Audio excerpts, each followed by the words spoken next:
30 past 8, so that's why there were laughs. Our next speaker is Professor Antonio Claudio Lucas de Nóbrega. He's from the Federal University in Rio, and he will talk about the answers and autonomic adaptations to exercise in the presence of genetic polymorphism in nitric oxide synthase. Bom, enquanto a projeção vai sendo ativada, eu queria, em primeiro lugar, agradecer o convite. First of all, I would like to thank you for the invitation to be part of this symposium, and also to congratulate the organizers, particularly João, for the undertaking.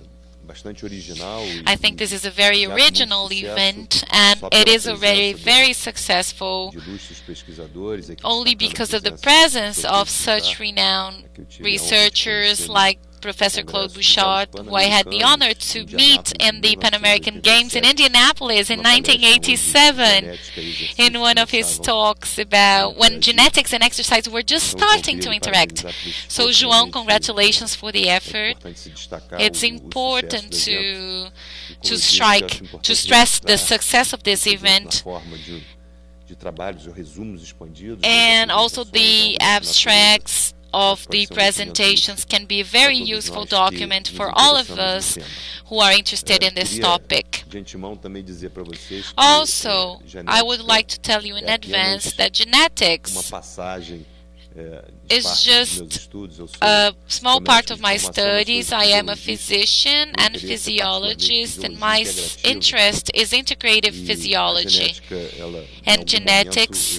At some point, I expect to show you, I hope to show you how it has been helping us explain, or at least come up with some explanations for the biologic variability of responses to chronic and acute exercise. We are in the state of Rio de Janeiro. For people who come from outside the country, our university is the Fluminense State University. In the state of Rio de Janeiro, we are right across the bridge, the Rio-Niterói Bridge. Here's the city of Rio de Janeiro. Niterói is just on the other side of the bridge. So this is the bridge that connects Niterói and Rio de Janeiro. We have natural beauties.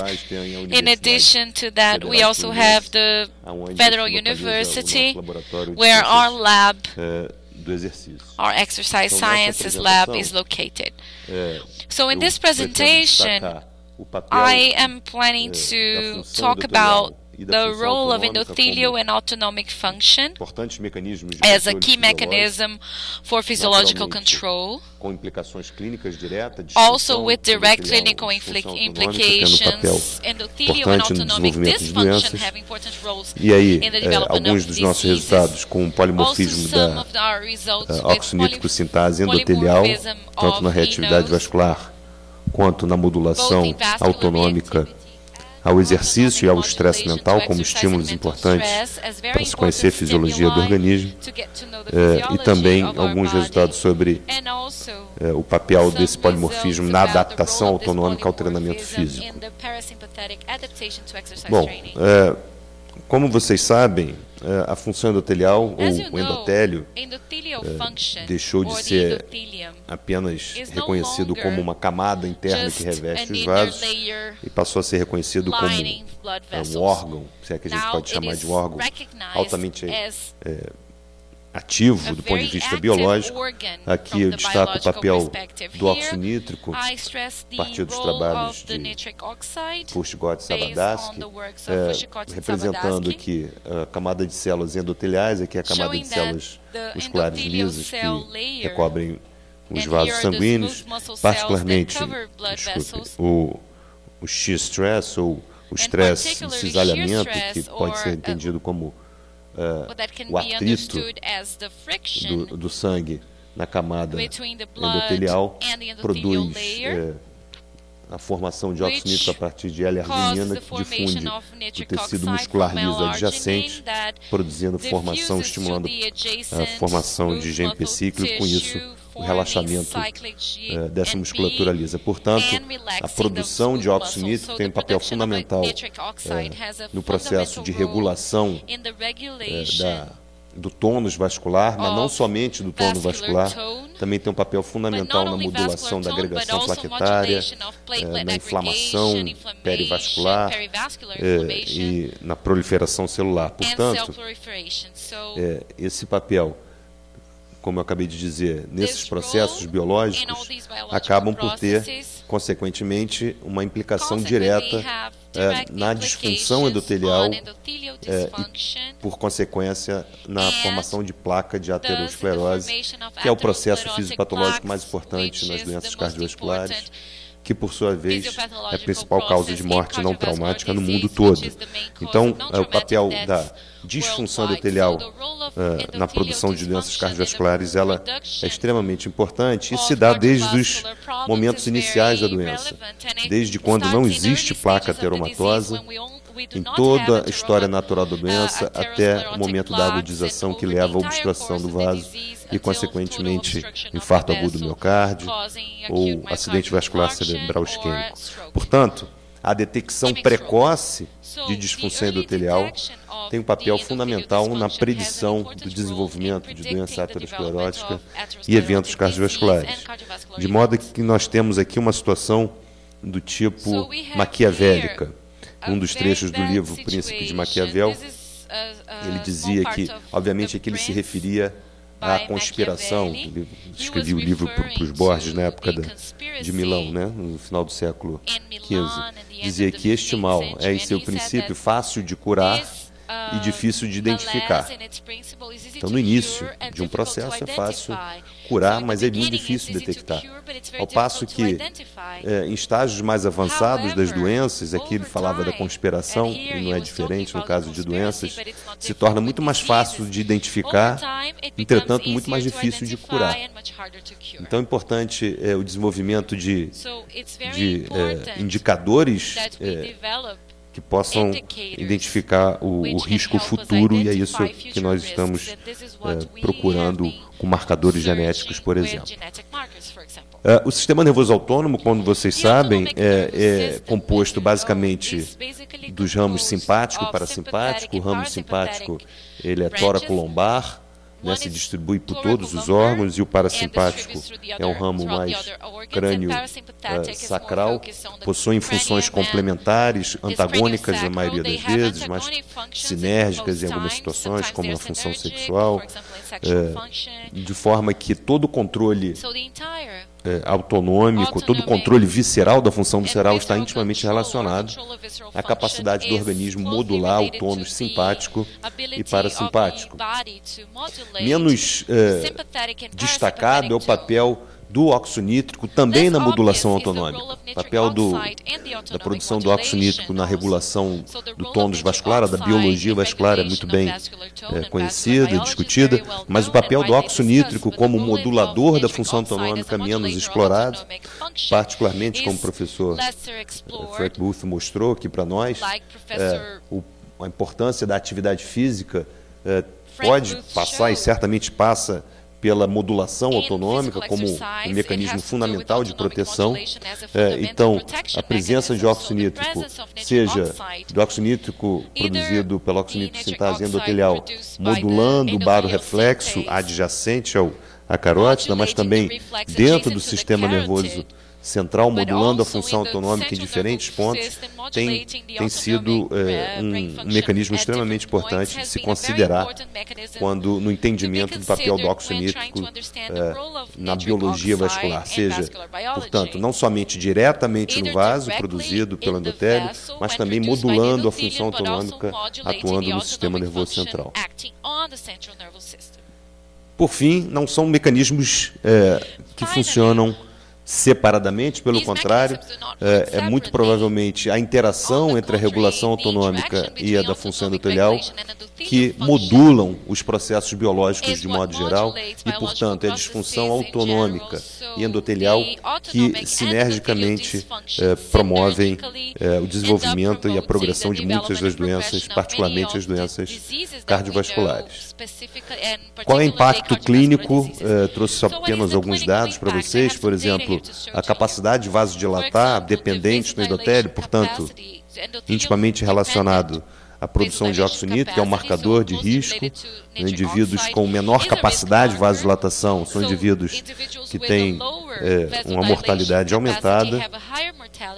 Também é o caso da disfunção autonômica. Esse aqui é um estudo antigo do professor Kleiger, já de 87, mas clássico, mostrando que um marcador de função autonômica, que é a variabilidade da frequência cardíaca, ela depende da flutuação da atividade parasimpática, principalmente. Portanto, quanto menor a variabilidade da frequência cardíaca, pior é a função parasimpática, menos flutuante, portanto, menos fisiológica ela se encontra.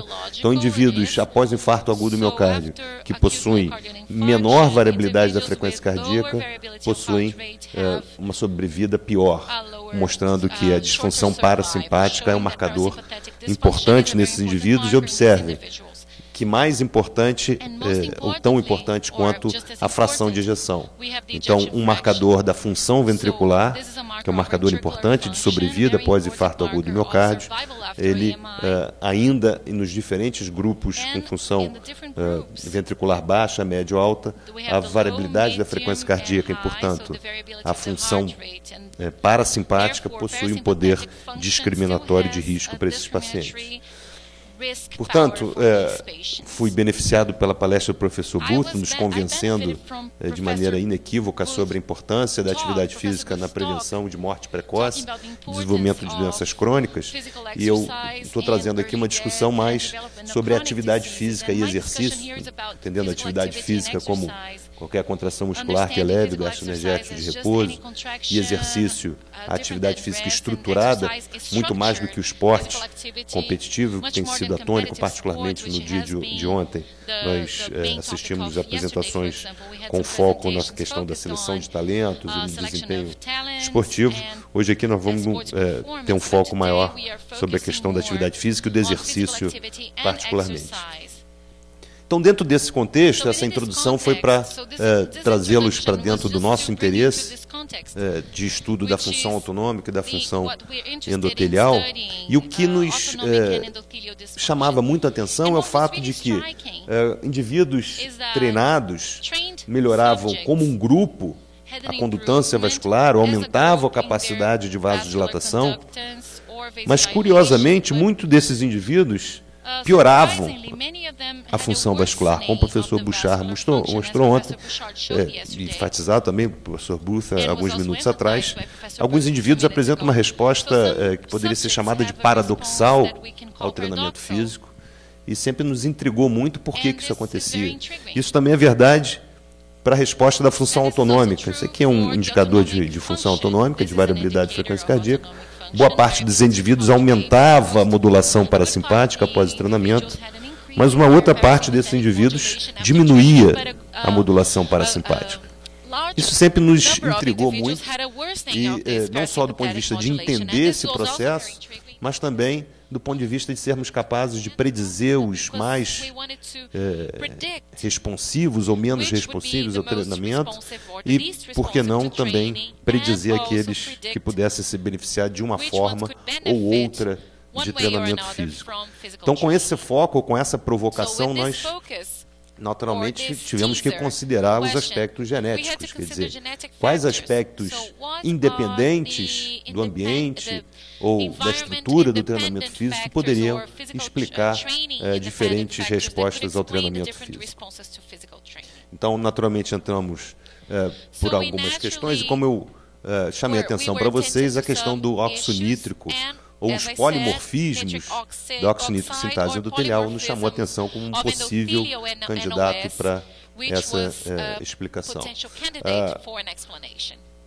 O gene da oxinítrico sintase endotelial se localiza no cromossoma 7, no fragmento mais longo, no locus 35. É um gene que tem diferentes polimorfismos estudados, entendendo o polimorfismo como uma mutação que se mantém por mais de 1% da população. Então, quando uma mutação existe uma prevalência maior do que 1% da população, tende a ser chamado de polimorfismo. Nós estávamos interessados em particularmente 3 dos mais estudados, um da região promotora, onde há a troca da timina para a citosina, na região do intron 4, onde uma repetição, em vez de 5 repetições, há uma deleção, apenas 4 repetições dessa sequência, e do exon 7, a troca da guanina para a timina. De forma que, então, o polimorfismo da região promotora tem a substituição da timina para a citosina, então a gente tem o genótipo TT, que seria o selvagem, sem a mutação, o alelo mutante, vamos dizer assim, é o C, né? Então teríamos o heterozigoto TC e o homozigoto CC. Essa mutação, ou esse polimorfismo, né? Na região promotora, diminuiria a transcrição da enzima. No polimorfismo não é exatamente um polimorfismo, a deleção de 5 sequências, nós temos 4. Do intron 4 também produziria uma menor transcrição da proteína, e o polimorfismo do exon 7, nós teríamos uma troca que levaria a proteína também trocando um glutamato por um aspartato. Então, tendo esses 3 variantes do genótipo da oxonítrico sintase endotelial, se é possível identificar na literatura estudos que apontam mecanismos bioquímicos para que essas diferenças na estrutura genética levem a uma menor biodisponibilidade de óxido nítrico. Então, naturalmente, a nossa hipótese era de que a presença desses polimorfismos levaria a uma menor biodisponibilidade de óxido nítrico e, portanto, uma menor modulação da função vascular e autonômica. Então, existem evidências de que indivíduos, aqui no caso estudados em células de cordão umbilical, mas células endoteliais, mostrando que indivíduos NOS3, ou oxonítrico sintase endotelial, com o polimorfismo do exon 7, apresentam a menor produção de óxido nítrico, seja em repouso, sejam provocados com X-stress. Isso provavelmente por uma localização do oxonítrico sintase na caveolina, que levaria um prejuízo da formação de óxido nítrico. Então, existem evidências in vitro de que a presença do polimorfismo, aqui no caso do exon 7, levaria a menor biodisponibilidade de óxido nítrico. E também existem evidências clínicas da associação, novamente a discussão da causa e efeito é uma discussão ainda em aberto, mas existem algumas evidências da associação entre desfechos cardiovasculares e a presença de polimorfismo da oxonítrico sintase, de forma que nós nos sentimos confortavelmente seguros, ou pelo menos justificadamente embasados para seguir na busca de respostas fisiológicas, vasculares e autonômicas na presença de polimorfismo da oxonítrico sintase. Então, de modo geral, essa linha de experimentos visava avaliar o impacto da variação genética da oxonítrico sintase endotelial na resposta da reatividade vascular autonômica ao exercício e ao treinamento de modo geral. Num primeiro estudo, e aí eu queria, antes de passar para esse estudo, enfatizar um aspecto com vocês: por que nós estudarmos a resposta a uma sessão de exercício físico, né? Qual o valor do ponto de vista de compreender o que acontece com a fisiologia do organismo durante o treinamento físico? Isso diz respeito... Não sei como é que tira isso aqui. Pronto, saiu. Como vocês sabem, rapidamente, toda aquela resposta fisiológica que acontece durante a sessão de exercício, pode se chamar de efeito agudo, não de resposta fisiológica, por ser um fenômeno, por ser um estresse para o organismo, a repetição a esse estresse leva a uma adaptação, que são os efeitos crônicos, né? Nós estamos interessados em entender o que acontece entre cada uma das sessões, o que nós temos chamado de de efeito subagudo, né? Podemos usar outros nomes, efeitos agudos tardios ou como queiram, mas o que é importante nesse momento é enfatizarmos que o entendimento do que acontece entre cada uma das sessões de exercício é fundamental para entendermos o processo global de adaptação. Eu tive a oportunidade, alguns anos atrás, de apresentar esses conceitos de maneira expandida. Naturalmente, não é um conceito que eu apresentei originalmente, já tem sido abordado por vários outros autores. Eu simplesmente reorganizei de uma outra maneira. Quem tiver interesse nesse artigo de revisão pode ter um pouco mais de detalhe. Mas eu queria só chamar a atenção que nessa representação gráfica, nós mostraríamos, por exemplo, uma variável como a pressão arterial que diminui após uma única sessão de exercício. Se nós realizarmos uma nova sessão antes que ela retorne ao valor basal inicial, ao longo dos dias, nós teríamos um valor de pressão arterial menor. Portanto, o efeito crônico seria pura e simplesmente o resultado da somação temporal dos efeitos subagudos. O que naturalmente explica o princípio da regularidade do treinamento físico, né? Uma vez que o exercício se parece muito mais com um hábito, ele é um hábito higiênico mais com escovar os dentes do que com uma vacina. Não é isso? Nós não temos uma memória de longo prazo dos efeitos do exercício, é importante manter o estímulo para que eu mantenha o benefício. É claro que, normalmente, além da somação temporal, existem adaptações funcionais e morfológicas que tendem a manter efeito por um tempo maior, uma vez interrompida a sessão de exercício. Então, é a partir desse conceito que é a importância de se estudar o efeito após uma única sessão de exercício.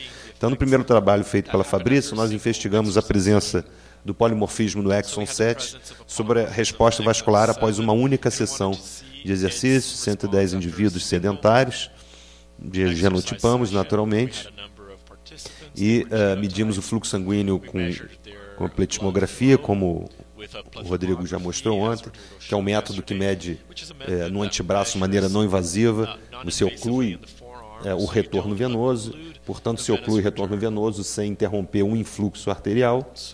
A velocidade com que o antebraço, microscopicamente, não a olho nu é possível detectar, mas a velocidade com que o volume do braço aumenta é diretamente proporcional à magnitude do influxo arterial. Então, a maneira não invasiva de medir o fluxo arterial para o antebraço, e medimos isso após um exercício um exercício aeróbico máximo. Observem que a reatividade vascular ela aumenta 10 minutos após o exercício físico no grupo como um todo. É possível observar. Mas quando nós separamos os indivíduos selvagens e aqueles portadores do polimorfismo da oxonicosintase, aquele polimorfismo no exon 7, observamos que a resposta vascular era bastante diferente, ou seja, os indivíduos polimórficos tinham uma recuperação mais rápida do fluxo, ao passo que aqueles selvagens mantinham uma capacidade de vasodilatação aumentada por mais tempo. Isso nos remete à compreensão de que esses indivíduos, então, possuem uma característica que levem, ou pelo menos nesse experimento foi possível observar, que não é possível verificar em repouso. O exercício físico é que descortinou essas diferenças. Quais são as implicações desses resultados? Nós podemos especular que, por exemplo, o fenômeno conhecido como hipotensão pós-esforço, que é a diminuição da pressão arterial que acontece após uma única sessão de exercício, que ao longo das sessões se somam para produzir o efeito potensor do treinamento físico, eles se manifestam de maneira diferente. Observe que nos indivíduos aqui, isso aqui é a somação de polimorfismos, o aplótico, possuem respostas completamente diferentes quando o indivíduo possui um polimorfismo aqui nessa curva, um polimorfismo que inclui, um aplótico que inclui o polimorfismo do exon 7, a pressão arterial, ao invés de ela cair após esforço, ela tende a subir nos minutos que se segue uma sessão de exercício. De forma que sugere que a presença do polimorfismo da oxonicosintase pode, de fato, explicar, em parte, ou pelo menos está associado a uma resposta diferente ao exercício físico, à resposta vascular. Um outro estímulo que nós temos estudado é o estresse mental, não somente porque existe uma nítida relação entre respostas inadequadas ao estresse mental e desenvolvimento de eventos cardiovasculares, mas também porque é um fenômeno do cotidiano, portanto, de relevância para todos nós. Nesse segundo estudo, o que nós estivemos interessados era verificar a resposta hemodinâmica a um estresse mental simulado, nessa manobra realizada antes e depois de uma sessão de exercício físico, ou seja, qual é o papel do exercício físico em modular a resposta ao estresse mental. E ainda, qual é o papel ou qual seria o efeito da presença do polimorfismo da oxonítrico sintase nesse tipo de resposta modulatória. E no trabalho da Natália, também com indivíduos sedentários, esse aqui é mais chamado teste de Stroop-Collin. O indivíduo na tela do computador ele tem telas com cores diferentes, escrito com letras, descrevendo outras cores. O indivíduo tem que dizer qual é a cor da letra. Isso, naturalmente, durante um estímulo, um conflito auditivo, que gera realmente uma situação de atenção e estresse, telas que mudam a cada 2 segundos. Isso provoca uma resposta de aumento de pressão e de frequência natural, mas as respostas exageradas estão relacionadas a um desfecho a eventos cardiovasculares a longo prazo. Esses indivíduos, quando são portadores do gene polimórfico, aqui em cima, em linha amarela, observem que a resposta de pressão arterial ela é diferente, ela é maior do que o indivíduo que não possui o gene. De maneira que, após o exercício, ainda a resposta permanece aumentada no indivíduo com o gene polimórfico, enquanto que a resposta diastólica tende a ser modulada e de forma igual nesses dois grupos. Também a resposta de condutância vascular, durante o estresse mental ocorre um aumento da condutância vascular, ou seja, aumenta o fluxo sanguíneo para o antebraço. Nos indivíduos com polimorfismo, esse aumento ele está reduzido após o exercício físico, mostrando que os indivíduos com esse polimorfismo do axon 7 apresentam uma resposta de pressão arterial alterada, que não é diferente após o esforço, e por outro lado, uma resposta de modulação vascular diferente após o exercício físico. Num outro trabalho, esse é o trabalho do Bruno, o Silvio está aqui na plateia, que hoje, inclusive, recebeu a notícia que foi aprovado no concurso para professor, vai ser professor agora aqui da Unifesp. Vou parabenizar em público o Bruno pelo sucesso. Nesse trabalho do Bruno, nós procuramos estudar não somente um polimorfismo, mas o haplótipo, ou seja, a combinação de 3 dos polimorfismos na resposta vascular antes e após uma sessão de exercício. Também 130 indivíduos sedentários, né? E observem que, quando analisamos os polimorfismos de maneira isolada, as respostas, isso aqui antes, 10, 60, 120 minutos após um estímulo, um exercício físico máximo, né? As respostas não são muito diferentes, mas observe que, quando analisado através de haplótipos, que é a combinação, na verdade, estimativa do haplótipo, através de um método utilizado na literatura, observe que a presença, esse haplótipo 1, é o haplótipo dos indivíduos triplamente selvagem, e o haplótipo 2 é o haplótipo que inclui um polimorfismo tanto na região promotora quanto no axon 7. Então, esse indivíduo possui uma reatividade vascular menor, um efeito do exercício físico menor sobre a reatividade vascular. Então, a conclusão desse trabalho foi que a presença do polimorfismo do axon 7, particularmente quando somado à presença do polimorfismo da região promotora, produz um efeito vasodilatador menor após uma sessão de exercício físico. Por fim, queria apresentar um trabalho também do Bruno, feito sobre a modulação parasimpática, agora de indivíduos submetidos ao treinamento físico. Então, esse grupo de indivíduos foram submetidos ao treinamento físico. Esse trabalho foi feito aqui em colaboração com o grupo coordenado pelo professor Carlos Eduardo Negrão, do qual o Rodrigo faz parte, então ele também é o coautor desse trabalho. Nesse trabalho, 80 indivíduos foram submetidos a um período de treinamento físico.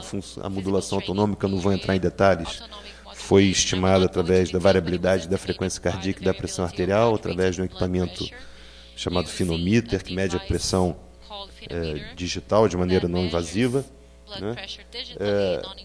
Esses indivíduos, observem aqui, desculpe, a tabela é muito cheia, mas eu quero só destacar aqui alguns dados. O treinamento ele foi efetivo, observem que o VO2 máximo dos indivíduos ele aumenta, tanto nos indivíduos selvagens quanto nos indivíduos polimórficos, seja para o polimorfismo da região promotora do intron 4 do exon 7, em todos eles o VO2 máximo aumentou, mostrando que o treinamento físico foi efetivo.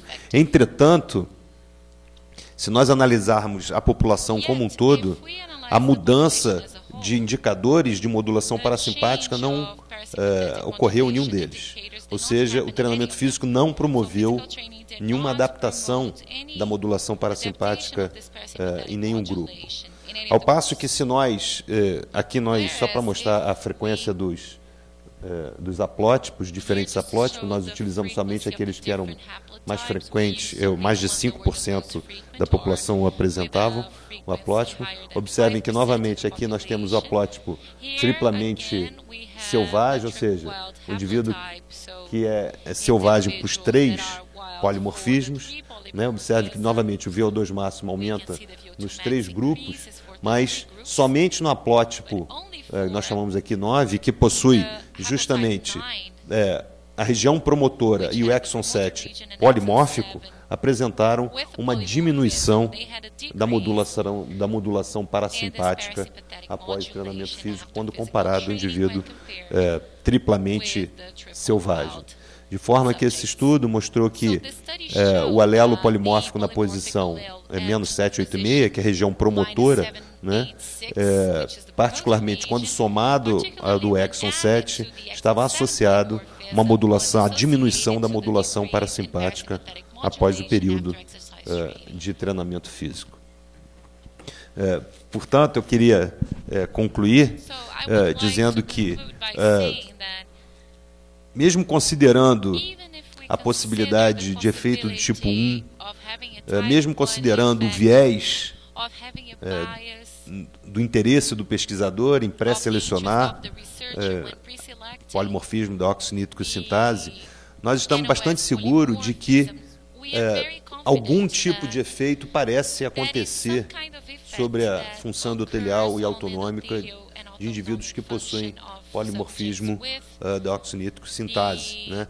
E particularmente nos chamou a atenção o fato de que eu não tive chance de explorar com vocês, mas numa análise multivariada, o efeito do treinamento físico, e aí chamando a atenção para o que o professor Bouchard ontem enfatizou bastante, no estudo de intervenção, ficou bastante claro para nós que o papel, novamente, análise multivariada, da presença do polimorfismo genético da oxinítrico sintase, produziu ou explicou, ou melhor, esteve associado a cerca de 6 a 10% do efeito sobre a modulação parasimpática, o que é uma magnitude semelhante ao que os estudos do professor Bouchard e outros mostraram sobre outras adaptações ao treinamento físico, como aumento do consumo máximo de oxigênio ou o efeito sobre a bradicardia de esforço submáximo. Portanto, para finalizar, eu queria dizer que, embora nós estejamos avançando em algum grau na compreensão da variabilidade interindividual, chamando a atenção novamente, esse foi o nosso ponto de partida, o nosso interesse, procurar entender por que alguns indivíduos respondem de maneira diferente, ainda estamos muito longe de predizer com razoável acurácia o desfecho. Então, eu acho que nós continuamos com um dilema maquiavélico de que os problemas em fases precoces são muito fáceis de curar, mas muito difícil de detectar. Tá? Muito obrigado.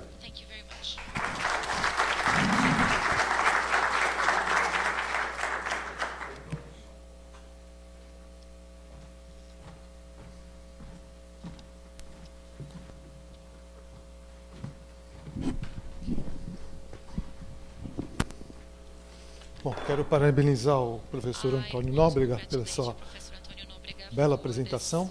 Acho que nós temos tempo, mas não muito tempo, né? Suficiente para fazer muitas perguntas. Estamos abertos a perguntas agora. Alguma pergunta? No questions?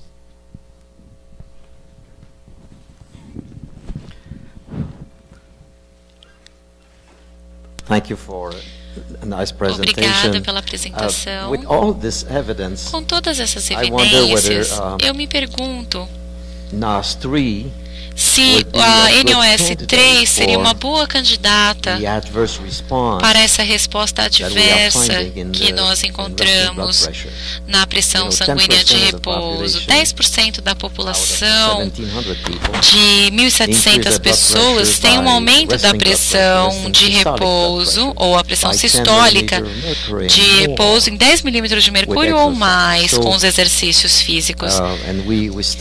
E nós ainda estamos tentando explicar isso, estamos tentando pegar uma hipótese, uma abordagem livre de hipótese, sem viés, mas a NOS3 poderia ser um bom candidato com base nas evidências que você tem para alguns polimorfismos. O que você acha? Será que eu devo gastar algum dinheiro nisso?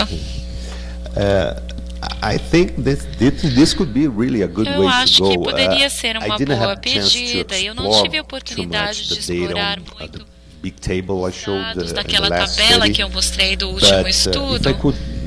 Se eu pudesse voltar... The group with the promoter area polimorfismo na região promotora foi o grupo com, se eu não me engano, com um aumento na pressão de repouso. Então nós temos alguns dados a respeito disso. O estudo não foi desenhado para avaliar isso especificamente, essa variável. Mas os dados estão aí. Então temos bastante confiança de que há algum efeito na função vascular. Algum efeito existe. Então poderia ser uma boa opção. Precisamos avaliar o mecanismo genético da resposta ao exercício. Como você disse, seria uma forma enviesada de olhar para o problema, mas eu acho que alguns dos nossos dados podem dar suporte para a gente ir nessa direção. Deixe-me ver. Acho que é melhor cortar. Dá um S que eu vou te mostrar qual é o slide. Acho que é melhor. Isso, clica nisso aqui. Vai baixando, por favor. Vai. Pode ir mais. Você já chegou? Aqui, ó, nessa tabela aqui. Ó. Isso. Nessa aí. You see here, the only group that aqui nós vemos que o único grupo que mostrou algum efeito sobre a pressão sanguínea the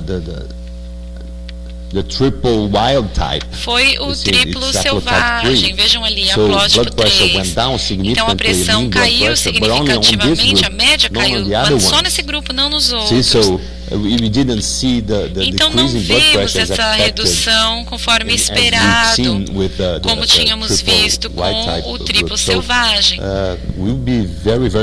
Então ficaríamos muito satisfeitos se você encontrasse isso nos seus dados ou tivesse dados robustos mostrando que a NOS poderia ser um bom candidato. Onde esse artigo foi publicado? Foi na Medicine Science Sports and Exercise. Eu posso enviar o artigo para você. Eu adoraria. Muito obrigado.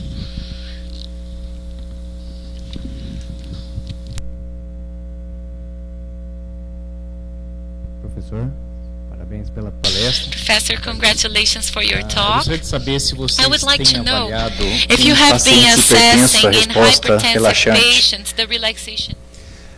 A pergunta é ótima. Não, essa é uma...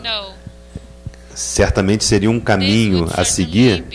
O problema agora é termos, novamente entrando na questão do funding, né, do recurso para seguir nos estudos.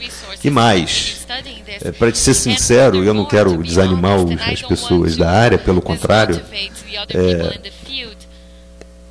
tá difícil de encontrar alguém que queira entrar muito por esse caminho, porque não é o foco do nosso laboratório, e naturalmente que o estudo genético, ele tem muito rapidamente exigido tecnologias mais complexas e mais caras.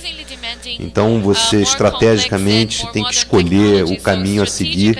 Como não é a minha área de expertise, como não é o que eu faço, nós não estamos entrando nesse caminho. Mas, como nós temos conversado também, a questão da colaboração ela é fundamental. Então, se nós conseguirmos juntar forças, nós podemos certamente trabalhar com estudo integrativo e as análises serem feitas por outros grupos. Nós teríamos interesse em fazer. É uma pergunta muito boa, nós gostaríamos de fazer, mas não temos planos concretos no momento de seguir sozinho fazendo, mas certamente estaríamos dispostos a colaborar para olhar esse aspecto em hipertensos também. Obrigado.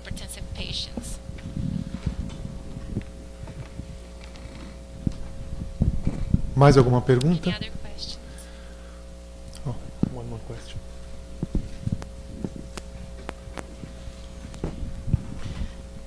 Professor, obrigado por essa brilhante palestra. Só tenho uma curiosidade de saber, assim, o senhor tem uma ideia qual a incidência desses polimorfismos na população? E, na verdade, assim, o que eu estou pensando é assim, para o senhor ter esses estudos, quantos indivíduos o senhor analisou para ter esse N?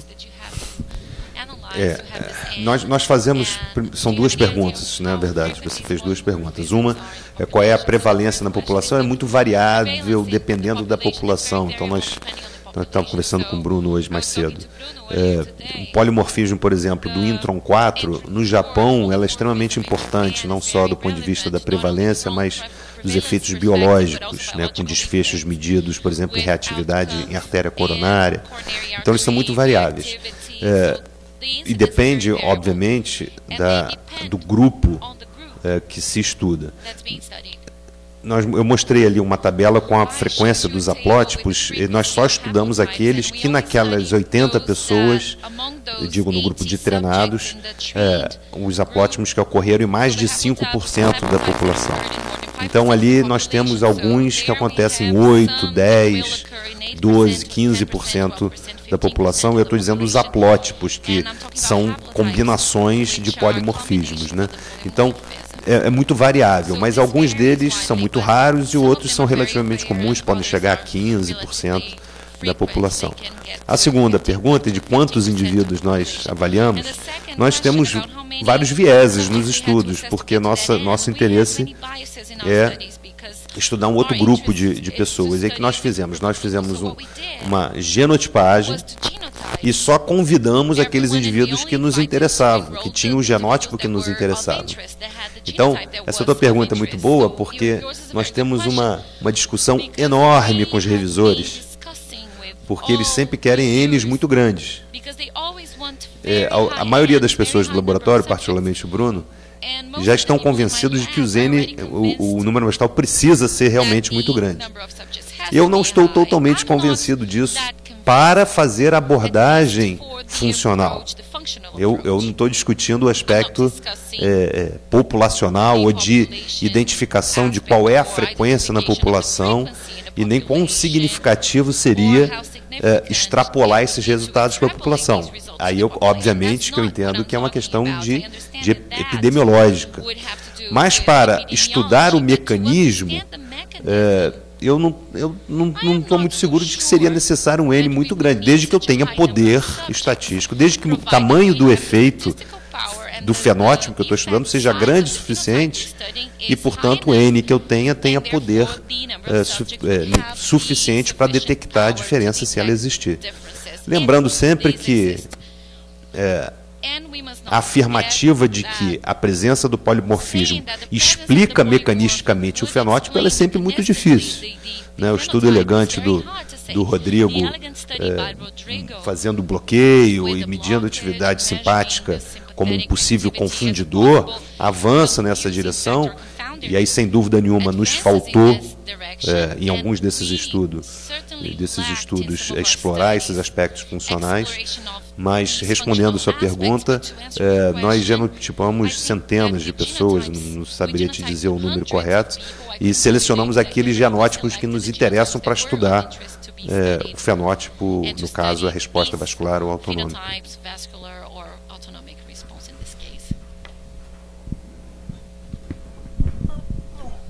Acho que é a última pergunta para a gente encerrar a sessão.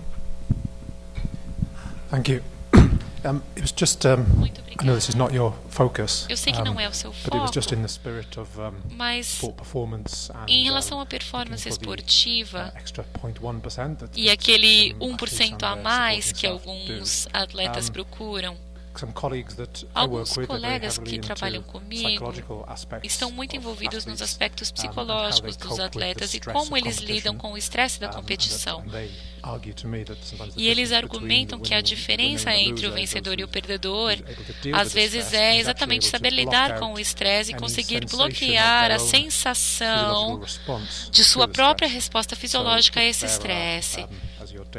Então, os seus dados mostram que as pessoas respondem de forma diferente ao estresse mental em respostas fisiológicas. Então, talvez isso possa explicar, talvez eu até esteja indo longe demais, mas isso talvez possa explicar porque alguns atletas podem lidar com o estresse da competição e têm um desempenho melhor porque eles têm e alguns têm um desempenho pior porque têm uma resposta fisiológica e percebem essa resposta de uma forma mais aguda. Com certeza isso faz sentido para a performance esportiva. O que eu posso dizer, a partir dos nossos dados, é que realmente há aqueles que respondem e não respondem ao estresse mental, há uma diferença significativa, mesmo entre as pessoas normais.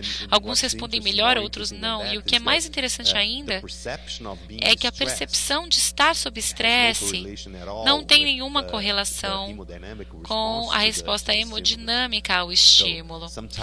Então, às vezes, alguém acha, nossa, eu estou tão estressado, e alguém olha para outra pessoa e fala, nossa, como ele está estressado, mas se você medir a resposta na pressão, você vai ver que é apenas 8 ou 6 milímetros mais alto. Em outros, a pessoa não aparenta estar estressada, mas tem uma mudança de 30 ou 35% de aumento na pressão, ou 30 a 35 milímetros de mercúrio, desculpem. Então, com certeza, é um aspecto a ser avaliado.